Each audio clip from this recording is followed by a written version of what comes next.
Sounds like our third member's on his way.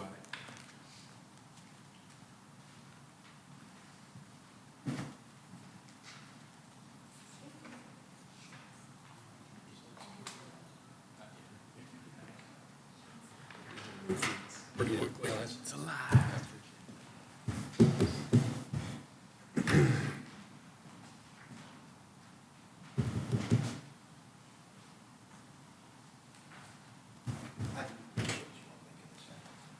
Well, I apologize that we're running behind when I told you 6 o'clock.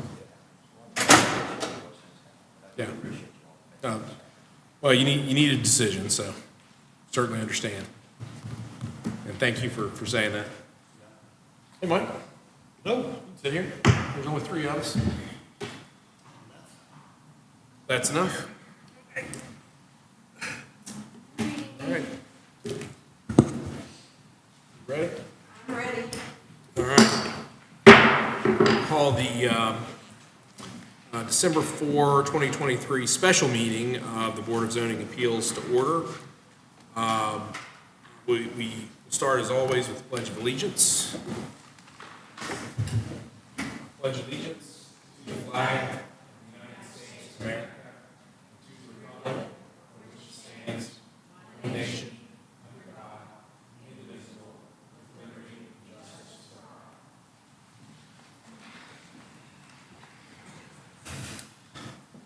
all. Our regular secretary is not here today, so I would move that I be permitted to act as secretary for tonight's special meeting.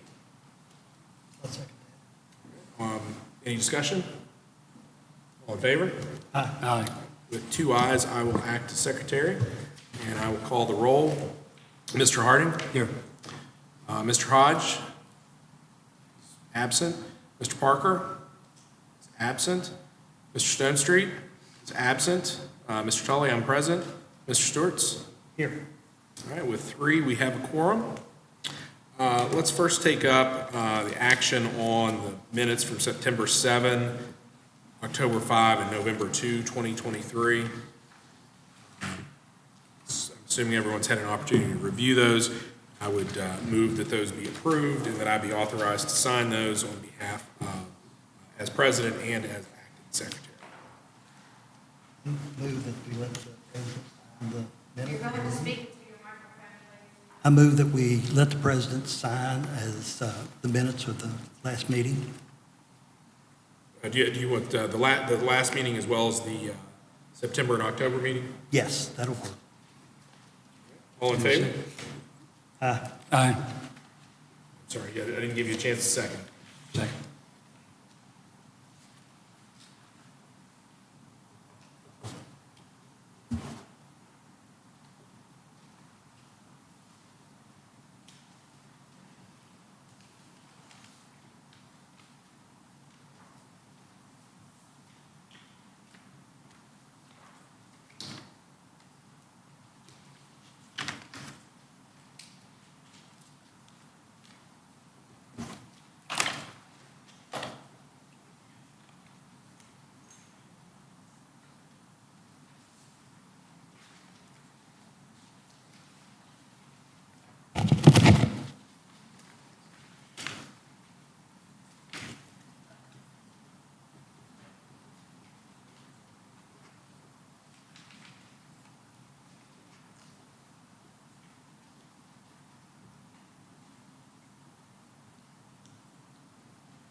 It's been signed. Don't see anyone other than the applicant present, so I'll ask, are there any citizen concerns? Keep those. Hearing no citizen concerns, we'll move to the public hearing. I think before we need to do that, submitted is the FBD LLC zoning variance application. Let me first ask, does anyone have a conflict? Hearing none. This was tabled at the November meeting, so I would move that we take this issue off of the table and consider it this evening. I'll second Any discussion? All in favor? that. Aye. With 2 ayes, this motion is now live again. So, Ms. Sargent, turn it over to you. Okay, also to piggyback on the last meeting, the public hearing did remain open, so it did not close, so the public hearing is still open. And it was recommended to us by the county attorney that since we do have a new board member present that was not here last month, that we're going to start over, so we're going to do the whole presentation. That'd be fine. Thank you. Again, as the president had noted, we have one application, 2 requests. 2 requests for the variances from Article 600.05A of the zoning ordinance. The first one, this zoning article requires the minimum lot area for a single-family home be 6,600 square feet. The applicant requests a variance reducing the square footage minimum requirement to be 5,400 instead. And the second, this article requires minimum lot width at the building setback line to be 60 feet for a single-family dwelling. The applicant requests a variance reducing the minimum lot width requirement at the setback line to be 40 feet instead. The subject property is proposed to be developed as an additional section of lots off Ruffner Circle and as an expansion of the existing major subdivision named Alexander's Place and Fraser's Bottom. The main zoning ordinance provisions by which tonight's application is to be considered are Articles 150, 600, and 2100. The zoning ordinance defines variance as a modification of the strict terms of the relevant regulations of this ordinance, where such modification will not be contrary to the public interest and where owing to conditions peculiar to the property that are not the result of the action of the applicant, a literal enforcement of the regulations would result in unnecessary and undue hardship. The zoning variance application was submitted to the office on September 19th. The application and disclosure statement are included as Attachment A. Alexander's Place major subdivision is accessed by the private subdivision road, it's Alexander's Avenue, which intersects with Putnam Business Park Drive, Route 35/29. Ruffner Circle is off Alexander's Avenue. Alexander's Place received final plat approval for certain lots in 2021 and has been constructing single-family residences for sale since that time. Phase 1 approval equals 52 lots. Phase 2 will include up to 42 more. Phase 1 and 2 lots meet or exceed the minimum zoning requirements of 6,600 square feet and 60 feet lot width at the front of the setback line. Attachment B shows a portion of the approved Phase 1 location, which highlights the beginning of Ruffner Circle. If the variances are approved, the applicant intends to request approval from the Planning Commission to develop a new 26-lot plus or minus section of Alexander's Place for additional single-family homes. Ruffner Circle will be Phase 3. A preliminary layout plan of the proposed Ruffner Circle development is included as Attachment A, and a full size is at each of your seats. 2 zoning maps are included as Attachment D. One is zoned in and the other is zoomed out. The subject parcel is outlined and it is Zone C1 Suburban Commercial, that's pink. This parcel is directly abutted by following parcels. Parcel 17 is a 67-acre tract, which is tax classed as an active farm and is zoned RR Rural Residential, that's yellow. All parcels with a tax map 162G designation are single-family residential lots within the subdivision. Further subdivision development and home construction remains active by the applicant. These parcels are zoned C1. Parcel 94 is a 36-acre vacant tract, which is also owned by the applicant. This parcel is currently zoned C1, however, is in the rezoning request process to potentially become C2 high-density commercial. Parcel 30 is a 71-acre tract that is mostly woodlands. The majority of the parcel is zoned R2 multifamily residential, that's brown. A portion of that parcel is adjacent to Winfield Road, Route 817, and it is zoned C2. The C2 portion contains a now-closed greenhouse and market business. Site photographs are included as Attachment E. On behalf of the applicant, Terradon submitted a visual aid for the request plus written correspondence, which includes a response to Article 2100.08D of the zoning ordinance. That's in Attachment F. A public hearing notice was mailed to abutting landowners within 250 feet on September 27th. The variance public hearing was legally advertised on September 28th. A notice of public hearing was placed on site on October 23rd and November 27th.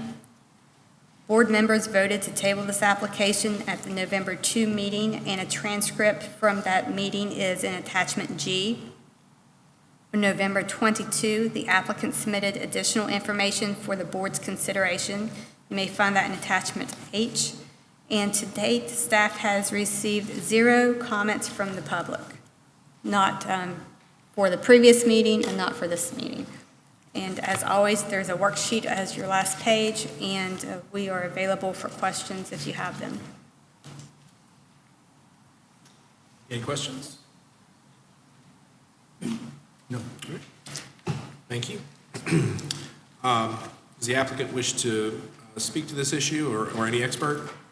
Okay. Mr. Haba, we're going to do things a little differently tonight. Rather than using this microphone, I'll ask that you come and sit here just so we can hear you a little bit better. The acoustics in this room aren't great. Feel free to walk around either side. It looks like it might be a little tight there at the podium.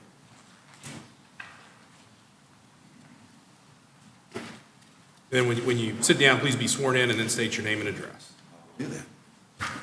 Sorry. I'm sorry. That's all right. You solemnly swear or affirm to testify you're not to give anything you do, and And thank you all for making this happen. So basically, a couple thoughts is nationwide, there is obviously a housing crisis because interest rates are high and the cost to build new homes have gone up substantially. So the challenge that not only I face, but communities face and builders face across the country is how in the world can we get options for people to have new construction homes for less money? And typically, up until very recently, the answer for most people is just stick them in townhomes. When you have shared walls and common roof lines, you can usually get the cost down. Plus, those are sitting on tiny lots, usually 20, 25, 30 feet wide, 100 feet deep. The negative to that is not everybody wants to live in a home that has shared walls and common roof lines. The other negative of that is there's a lot of those being built. And right now in Winfield, PP&J has had a successfully, I think he built 14 or 16 townhomes next to the Tudors, and now he's breaking ground on I think 40 more. They're all shared walls, common roof lines, but he's meeting a need, and we want to do something a little differently. So basically just a month or so ago, we're filling up Alexander's Place very well with single-family homes, and it's been an extreme success. And in one of the letters that I sent out to them, inviting them to this meeting if they needed to come, basically we talk about phase 2, which those lots are going to, we're fighting rock now, but those lots are 59 to 90,000, so they're going to be like a Crystal Springs version. The other lots are mostly gone. There's about 10 lots left. The houses up on top will probably be in the house and lot packages, 475 to about 800, it appears. And then basically, like I mentioned to the current homeowners, we've reviewed many options for these 6+ acres. I know the information you show in the package looks like it's about 16 acres, but 10 or more acres of that is for the private park for the whole community, which we have stocked lakes, green space, and picnic areas, and we're going to put a basketball. We're waiting on the dog park right now, waiting on somebody to show up to install it. But basically, it's just 6 acres, so it's not a situation where we're trying to cram a lot of houses in a tiny little spot along Taze Valley Road. It's basically in a planned development that we had kept the door open to do multifamily, but after talking with the homeowners and seeing the value, I'm convinced that single-family homes in this little community inside of the bigger community is the way to go. So basically, I informed everybody about a month and a half ago what we were trying to do, and they seemed very supportive. I told them that we could do attached if we have to, but our goal is to get permission to try something new in our county and do detached homes on smaller lots. And that's why no one's here, because they're all rooting for us, because they want to see single-family homes. I mean, I'm sure they'll live with the shared walls, but I'd rather do something uniquely different than what our competitors doing right down the road in Winfield. So if you allow me to, that was the letter we sent to them. So basically, the math is real simple. This next phase is going to cost just under $1 million. So if you take $1 million divided by 26 lots, then those values are about $38,000 a lot. If we can only get 16, if we're stuck with the traditional 60-foot wide lot for single-family detached homes, then now it's $62,000 for the lot. So by being able to have less cost in the lot, our cost per lot and home goes down. Because we have found a lot of people are going to be $300,000 buyers for a new home with Nucor and other people here, downsizers and what have you, that need to be as close to $300,000 as they can. And I cannot do that. That cannot be done on a $60,000 lot unless you go with that shared walls and common roof lines. So basically, to get the best look, to make it look consistent, I believe single-family detached homes on smaller lots, a little bit smaller in that community is the best way to go. Because they're going to be built the same way by the same people using the same supplies, and they're going to have the same look and the same covenants, only a little bit smaller than the rest. So basically, to sum up, what I would challenge you all to consider is this is a unique piece of property. It's surrounded by 10 to 12 acres of a park-like setting inside a very private community.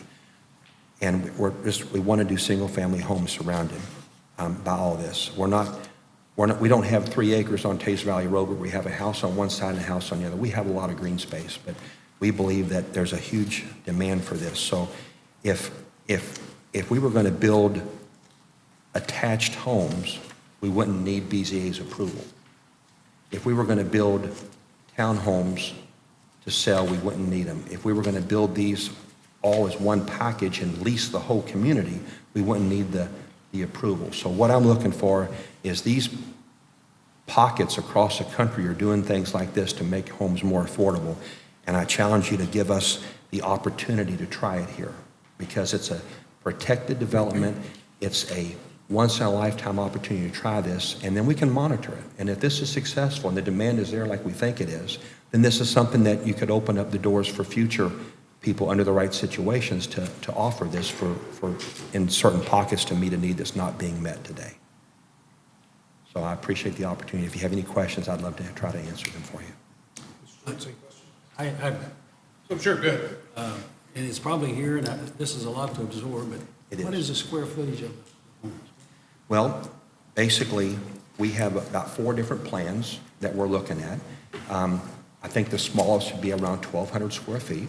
And in the other community, the smallest one is 1,440. So there's not a huge difference there. And they're all around 300,000. These will start around 300,000. We do have a 4-bedroom plan that's 1,700 square feet. That's probably going to be closer to 340 or 350. But if you can imagine buying a 4-bedroom home somewhere at 1,700 square feet for 350, it's not available.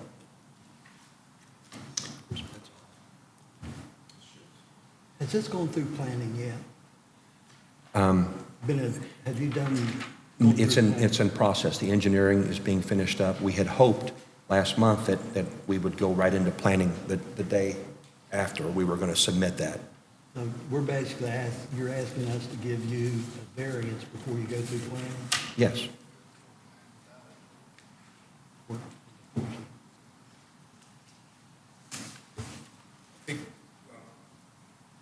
I understand what you're trying to do. You're trying to save your engineering costs in case we say no, but I just don't know what No, actually, I've already spent the money on the engineering. They're Okay. finishing it up because one of 2 things. Either we try something new as a community, and this is that one time that we can do that, or I will do attached homes and I won't need the BZA approval, or I'll do a lease community. I won't need that either, but that's not going to be the best solution for our development and the people who live there. Oh, I understand where you're coming from. We did the first planned development in Putnam County. Yeah, I was just wondering about whether we're doing this in the proper order, or we're not doing it in the proper order. Melissa, that's probably a question for you. Yes, this is the proper order of things. Okay. So the most restrictive of the regs is what we have to follow, and this property is Zone C1. And I read to you what the rules say. Since it's zoned, if they want a variance that is from zoning ordinance, this is the body they come and ask, and then your decision on the zoning requirements will dictate how he chooses to move forward. But yes, this is the correct process. Mr. Haba, you've been building for a number of years. Do you believe that this approach with these smaller detached homes is something that's necessary for the community? Yes, I do. And do you think, you mentioned that you had the option of townhomes or attached, shared wall homes. I'm sure I'm not using the right terminology. In your opinion, do you feel that this is a better use of this property and will better serve the community? If they are single-family detached homes on smaller lots with the same 5-foot setback as all the other homes, then it will look like they belong more in that community than they would if they were shared walls and common roof lines. I personally believe, based on what I've seen in this state and states around it, that townhome communities or patio home communities, and there's several, we have 3 or 4 townhouses, patio homes, whatever attached, they usually look their best if they are isolated from everyone else and not actually part of a single-family development. Do you have an opinion as to whether these single-family detached homes would have a positive impact on values of surrounding properties versus a townhome scenario or a patio home scenario? I do. I do think there's a need for a lot of different housing. There's a need for older housing, people my age, 60 years old, that want a one-level plan that's attached. But, and we looked at that, but I still believe that the people in our development now would much rather see detached homes, even if they're a little bit different price point than some of the others. Because right now we've got basically the potential for 3 communities within one. The ones on top of will be the $475,000 to $800,000 ones. The ones in the middle appear to be in that $350,000 to $700,000 range, but most of them are in the $350,000 to $500,000. And this gives that third opportunity for somebody's mother who's downsizing or somebody's son or daughter who's starting out, that they can only afford a $300,000 to $350,000 home. They can still be in the same community, sharing the same park, sharing the same entrance, but just not the same kind of payment. I got one more question. Sure. Are you going to have first floor masters in any of these units? I mean, are you All of them. Are you going to have first floor master? 3 out of the 4 plans that we're looking at are all ranches, Okay. three bedroom, 2 bath, 1 level. So it would be more attractive to elderly people? Absolutely. Okay. And actually, Mr. Stewart, we've gotten to the point where all the inventory, all the spec homes, and you've got plenty of experience at that too, but when you build a home, when you build an inventory home, you're building for somebody you haven't met yet. Exactly. And we have stopped building all bedrooms upstairs a long time ago because we just closed the door to so many people that need or want a master down. Yeah, I've noticed with the real estate market today that we're tending that we have more elderly people in the real estate market, and there is a shortage of master bedrooms on the first floor because we used to build houses 2-story, all the bedrooms up. So I was just wondering if that's... And actually, just to get off track a little bit, in the first subdivision in Phase 1, we have several plans that are ranch homes, 3-bedroom or 4, ranch homes with 3-car garages. And for people our age, having stuff, accumulating stuff, that's really popular for us in our existing development right now. Okay. Thank you. Any other questions, Mr. Haba? Thank you, Mr. Haba. Thank you all very much. Mr. Haba, is anybody else going to speak on your behalf today? Okay.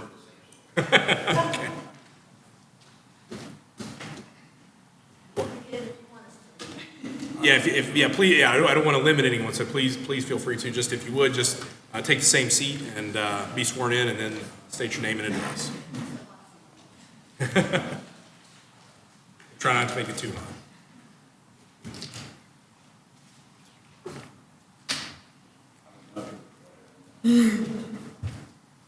We're doing it a little different today than we usually do. So usually you're standing there. Do you solemnly swear or affirm that you give the truth and nothing but the truth? What's your name? Joseph Hava.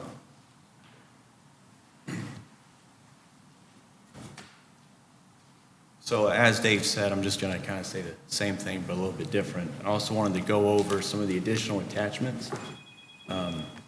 So first, there is a big significant need for homes priced below 400, at 300 to 400, and we can't really do that with what we're currently allowed. These homes will have the same interior finishes, the same high-end products and luxury products that we'd have throughout the community and that you would find in all of our custom homes that we build throughout this area. Excuse me. Oh, I drank too much water before I came in, and now it's coming. So there is a big housing shortage in Putnam County. The lower rates, that created a big demand shock. During COVID, there weren't as many homes being listed either. So as of right now, there's about a third of the existing available homes than there was pre-COVID back in 2019. And market prices, we do not anticipate coming down in really any part of this country. Whenever you see home prices coming down, it's usually only because the number of homes is so fewer compared to what it used to be, but there's still the same amount of distressed housing that's just bringing down that average price. So if you look at your floor plans that was attached, there are two ranch options, one master down and a master up that we were going to make available if anyone wanted it, but we don't expect there being a big demand for that. And then there's also another handout for 40-foot lots that are already available in Winfield and in Barboursville. Apologize. So on Beechwood Avenue in the town of Winfield, there are 40-foot lots. That is in Beechwood Avenue in the town of Winfield. There's also 40-foot lots in the town of Barboursville. This was also attached, and that's on Schenck Avenue. Sorry, that's not Barboursville, that's Hurricane. So within the city limits of Hurricane, there are 40-foot lots that exist, of which there's a 2961 Schenck Avenue. There was a single-family home built on a 40-foot lot in 2008. Then we weren't able to send this, but on Woodland Heights in Cabell County, in the town of Barboursville, there were 40-foot lots built in 2011. So there are 40-foot lots within this area with semi-new construction. A lot of the 40-foot lots are homes maybe built in the 50s, 60s, and 70s before there was a change, but there have been 40-foot lots with newer construction since then. Maybe it's a tear down or it's a newer community such as Woodland Heights built within the past decade. There's also within Barboursville on East Drive and on East Drive and Division Road, there's other 40-foot lots with homes. And there's also Island Estates, which is smaller than 60 foot, but that one, I believe, is maybe about 50. There's also attachments for communities in other states, such as North Carolina, which I think it was, this wasn't attached, but I think it's maybe Charlotte, where there's actually a 35-foot lot minimum within city limits, and there's a 40-foot single-family detached and different options like that. But what we would plan to build in this part of our community will not take away the value of existing homes, and it will actually allow us to offer a lower price point without bringing down the value, because it's in the lot, it's not in the actual home. And the price per square foot for these smaller homes will be more per square foot, if anything, just because it's a smaller footprint.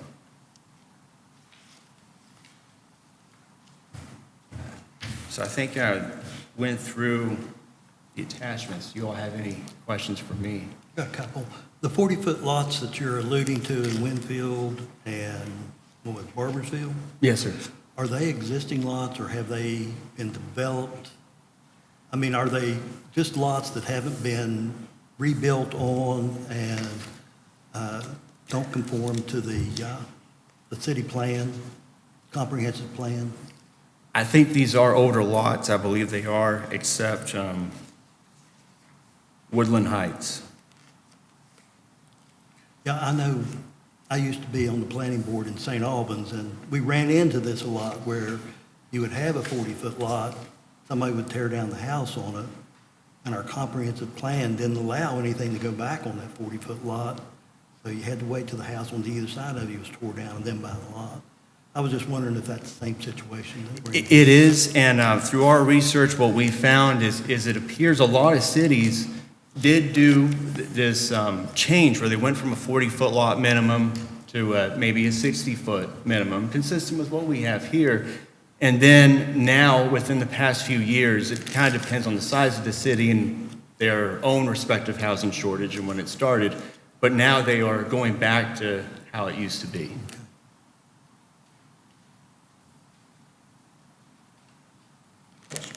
None. Mr. Hardy? No question. Mr. Hobb, I actually want to ask Mr. Dave Hobb this as well. In our packet, are you familiar with the packet that we have in front of us, or the information from Terradon? Yes, sir. In that, there's a letter dated September 19, 2023, from Jason Asbury. Are you familiar with that letter? It's attachment. If I'm unfamiliar, Jason Asbury is here and he can speak. Well, and I might. That was going to be my next question. Maybe I should ask him, or statements. Maybe I should ask him. In that letter, there are some factors for considering a variance request and some notations underneath it. Do you have that letter in front of you now? Yes, sir. Do you agree with the assessment that Mr. Asbury placed in this letter that outlines the facts that warrant finding that this variance meets these factors for consideration? That's a terrible question. Let me ask you another way. Do you agree with what Mr. Asbury says? Yes, I agree with what Mr. Asbury says. Okay, that's all I have. Thank you. Okay. Thank you. Thank you. Anyone else, Mr. Asbury? Happy to answer questions if you'd like me to be sworn in. I would like to ask you one question for the record. Others may as well. Yes.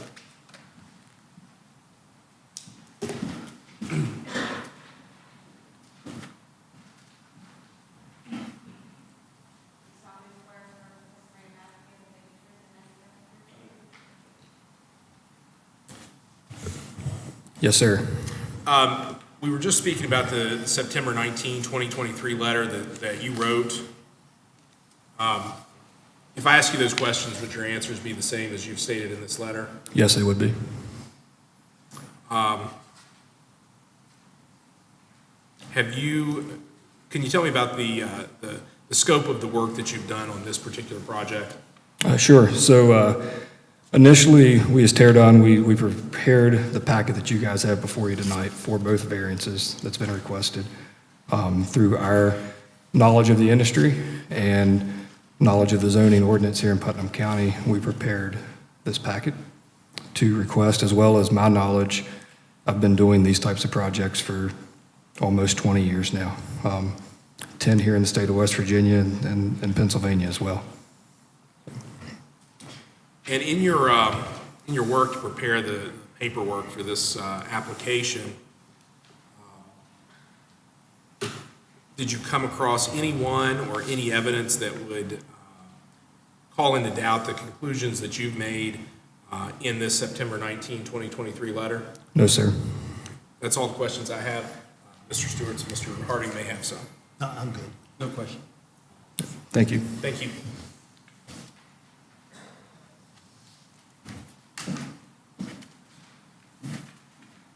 Two people haven't spoken, if you'd like to speak.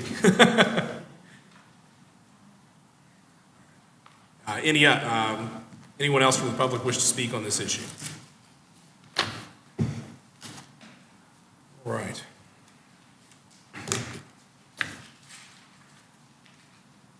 Anything else? No. You, Melissa? With that, we'll move to deliberations, and I'll close the public hearing. I move that we adopt as our factual record statements from Sergeant, statements from both Mr. Habas and from Mr. Asbury, as well as all of the information in the packet before us, which includes a transcript of the November 2nd BZA hearing on these two variance requests. I'll second that motion. All in favor?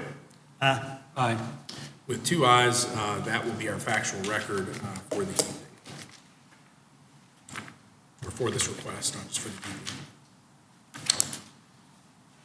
evening. Any discussion? Before we jump into the criteria?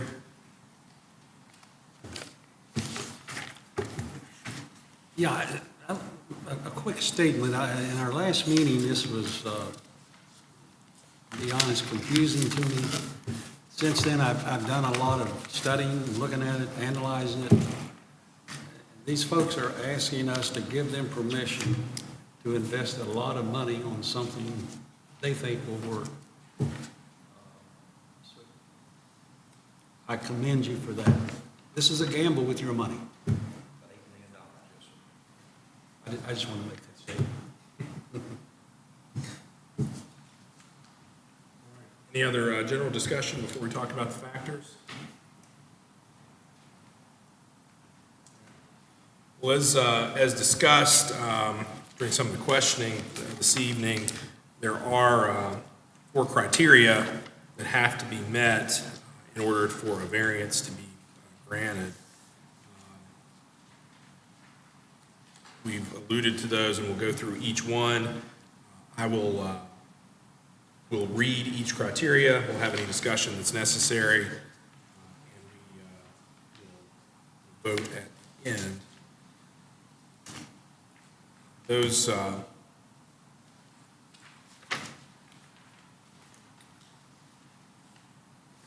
Those factors start with the variance will not adversely affect the public health, safety, or welfare, or the rights of adjacent property owners or residents. We've heard testimony that certainly as to the value of the property, that it will not be negatively impacted by this variance, and in fact, that it may be positively impacted. I have not seen any evidence of any issues of health, safety, or anything, any concerns of that nature. The only thing is, it'd be nice to see their water plans, make sure we're not dumping water on somebody else. But as it stands today, I agree with that. Any other discussion? No, it mentioned property owners or residents. There's been no comments from them. Yeah. Adverse. The only evidence that I see before us tonight is that this criteria is met, from my personal view. Yes. From my personal view, we have no evidence before us tonight that this criteria has not been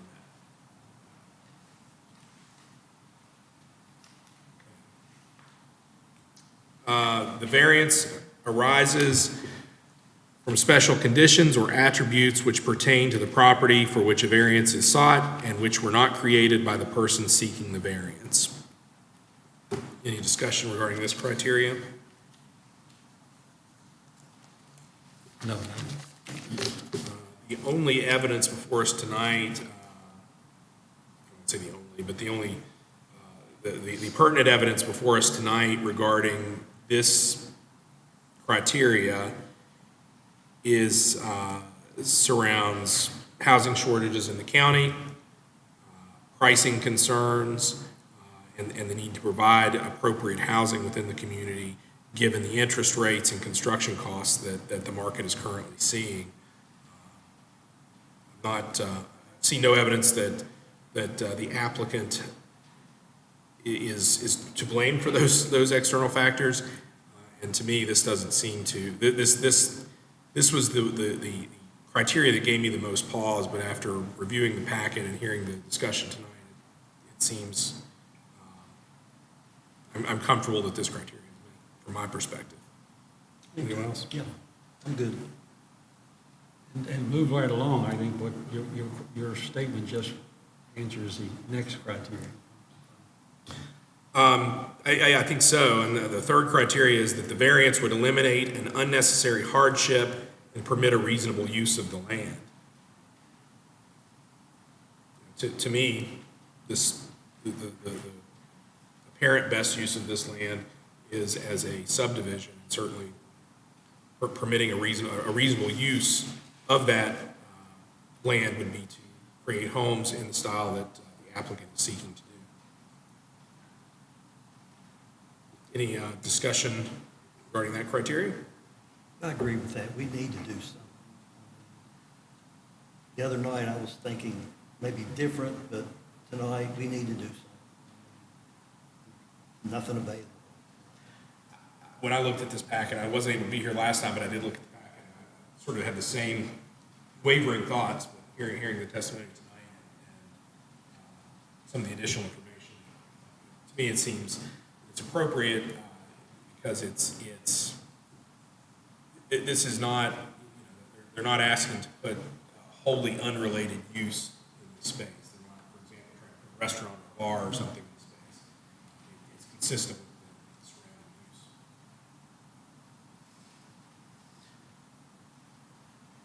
surrounding use. The final criteria, the variance will allow the intent of the zoning ordinance to be observed and substantial justice done. Discussion on that one? No. No. We've talked about factual record, we've adopted that factual record, we've talked about some of the facts regarding the various criteria that must be met. We've also talked about the need for additional planning commission approval, which I believe would entail, Mr. Stewart's to your concern, addressing any water issues. Yeah, I would like to see a, plan, engineering plan, everything laid out. I said I'd like to see an engineering plat eventually with everything laid out, DEP stuff, everything like that, make sure, and Melissa will take care of that, I'm sure, but just want to make sure we don't hurt anybody else.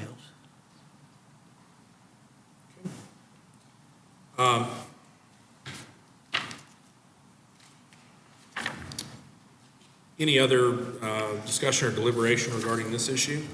No. Does anyone wish to make a motion?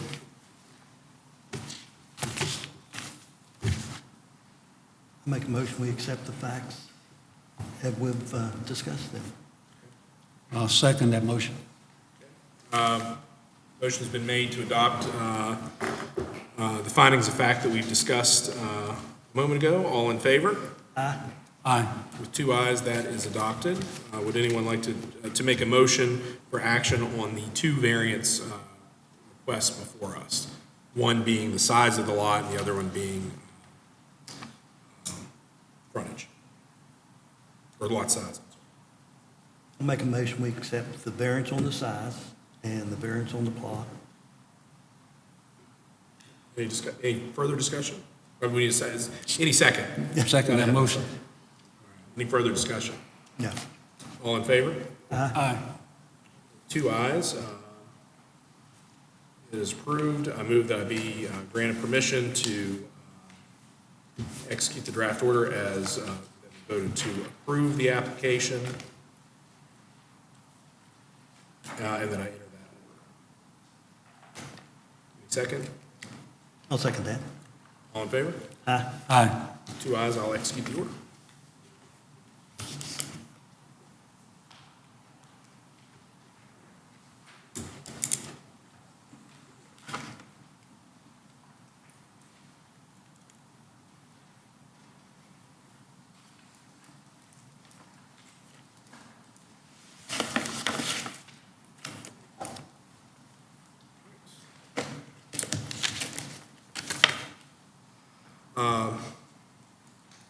The next agenda item is, I guess we have a meeting scheduled on January 11th. And I would like to read a brief statement about our comprehensive plan. Sure.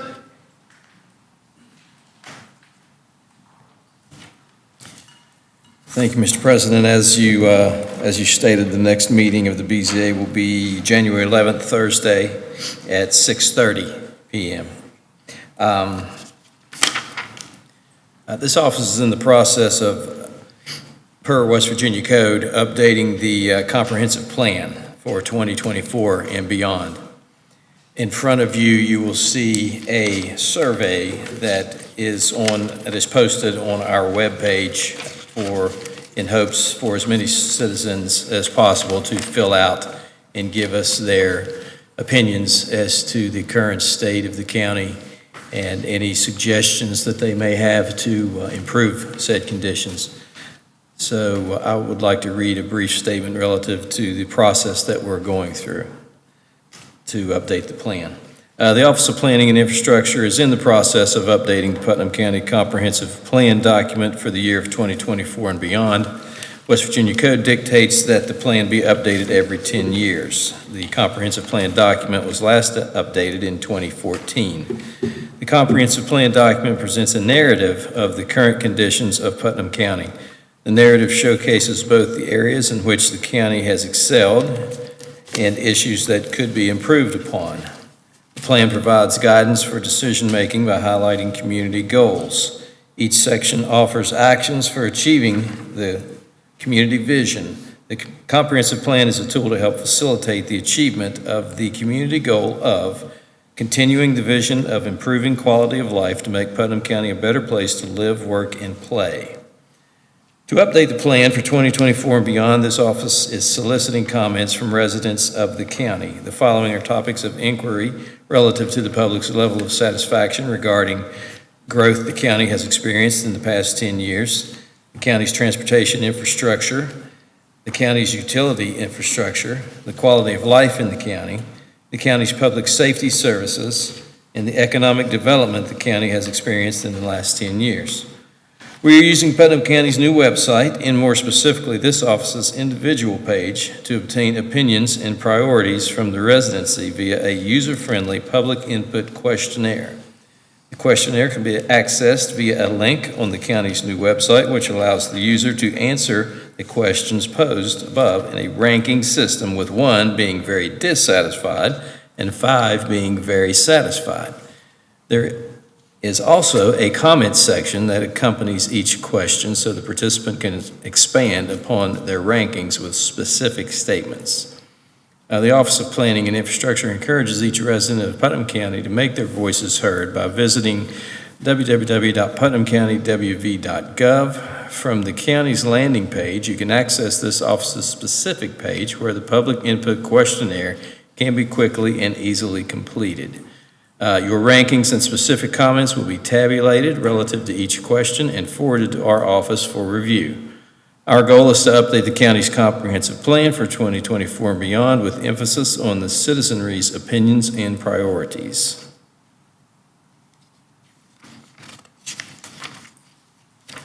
Thank you very much. Thank you, and I believe you may have sent that to us. I apologize, I meant to fill it out, and I haven't done it, but I will do Okay. so.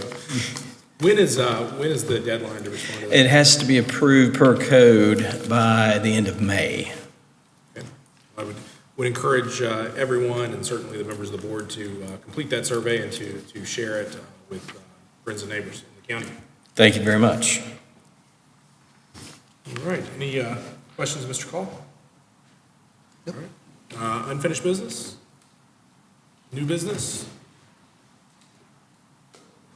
One thing I'll note, just happened to notice it when I was looking at the roll calls, my term and Mr. Harding's term expire next month. Assume that's on someone's radar. Maybe somebody wants it, I don't know, but I just put it on your all's radar because I noticed it this evening. With that, I'll move to adjourn. I second that motion. Let's go home. All in favor? Right. Aye. We're adjourned.